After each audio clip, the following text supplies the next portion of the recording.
হারাম করলেন, ওয়ালা তাকতুলু নাফসাল্লাতী হারামাল্লাহু ইল্লা বিল হক।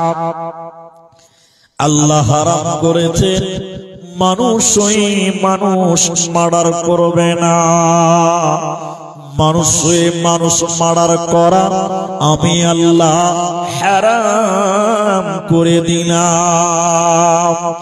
ইল্লা তবে বিল হক, হকের সঙ্গে মারা যায়, ইনসাফের সঙ্গে হকের সঙ্গে তিনজনকে মারা যায়। ইসলামিক রাষ্ট্র হলে তিনজনকে হত্যা করা যাবে, এমনিতে অন্যায় ভাবে মানুষ মার্ডার করা ঝগড়া। নবী মুহাম্মদ সাল্লাল্লাহু আলাইহি সাল্লাম বিদায় হজ্জের ভাষণে তিনি ভাষণ রাখছেন। বিদায় হজ্জের ভাষণে তিনি বললেন, আজ থেকে একজন মুসলিম অপর মুসলমানের রক্তক্ষরণ করা হারাম। আজ থেকে একজন মুসলমানের জন্য আরেক মুসলিম ভাইয়ের রক্তক্ষরণ করা হারাম। তার মানে নবীজি বিদায় হজ্জের ভাষণে এটাই বললেন, তোমরা আপসে মারামারি করিও না, তোমরা মুসলমান আপসে দাঙ্গা ফাসাদ করিও না, পৃথিবীতে তোমরা রক্তপাত করিও না। আল্লাহ হারাম করলেন, নবী হারাম করলেন, কিন্তু জগতে শুধু দেখবেন অশান্তি, জগতে দেখবেন সমস্যা, জগতে শুধু দেখবেন প্রবলেম আর প্রবলেম, শান্তি খুঁজে পাওয়া যাবে না। আবু মুসা হযরতে উসামা বিন যায়েদ রাদিয়াল্লাহু তাআলা আনহু তিনি বলেন, নবীজি বলেছেন, শোনো, নবীজি মদিনার কোন উঁচু টিলা সমূহের উপরে আরোহণ করছিলেন।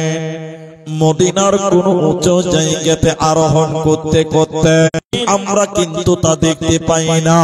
নবীজি বললেন, শুনে নাও, আমি দেখতে পাচ্ছি তোমাদের বাড়ি ঘরের উপরে বৃষ্টি যেমন আসমান থেকে বর্ষণ হয়, আকাশ থেকে যেমন পানি বর্ষণ হয়, আমি নবী যেন দেখছি তোমাদের বাড়ির উপরে ফিতনা বর্ষণ হচ্ছে, অশান্তি বর্ষণ হচ্ছে।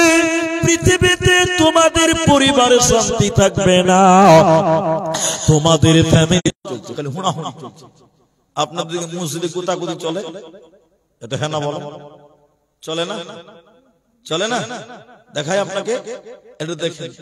আমি এটা মসজিদে গেছি, বুঝলেন, মাগরিবের টাইমে আল্লাহর কসম করে বলছি, আমি ওই মসজিদের ইমাম ছিলাম এককালে। আপনাকে এতটা মজবুত হয়ে বলছি, আজান দেওয়ার জন্য গুতাগুতি করছে, আজান দেওয়ার লেগে হুড়াহুড়ি করছে যে এটা কি বলেন ইস্টার্ন, ঠিক আছে না? এটা ইস্টার্ন না? এবার তিন চারটা লোক আজান দেওয়ার লেগে খালি খুচুর খুচুর খুচুর খুচুর করে। আমি মসজিদে থাকে না, এরা কথা বলে। তো এখন কি করে জানেন? আমি নিজে দেখার কথা বলছি। এবার একজন আসবে আজানের আধ ঘন্টা আগে, মানে পাল্লা পাল্লি কে আগে জানাজার পরে দোয়া হবে কি হবে না বলো, এই নিয়ে কিলাকিলি চলে। আপনাদের দিকে মনে হয় চলে না? ভালো, আপনার চলে কি চলে না? কোন জায়গায় শান্তি আছে আপনি বলেন? হাদিস শুনবেন, পৃথিবীতে এমন মানুষ আছে ওই অশান্তি ফিতনা প্রবলেম চাইবে বন্ধুরে, জীবিত মানুষ যেন মরণ চাইবে। শুনে নাও, মুহাদ্দিসগণ বলছেন, শুনে নাও, জগতের অশান্তি সহ্য করতে পারবে না। আল্লাহকে বলবে, আল্লাহ মরণ দাও, মরণ দাও, মৃত্যু দাও। জীবিত মানুষ তখন নিরুপায় হয়ে মৃত্যু চাইবে, জগতে শান্তির।